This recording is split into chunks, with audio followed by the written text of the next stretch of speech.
Interesting. I can't believe a woman used up on me and ran away.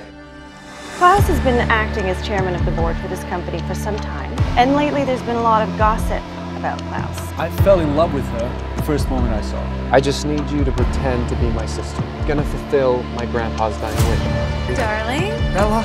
Did she say darling? How long do I have to play this charade? I shouldn't have done what he did. No, you're not talking about this. He could have died. I'll tell everyone who you really are!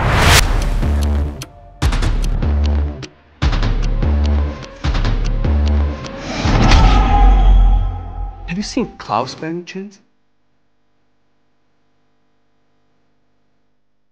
Will you stay with me?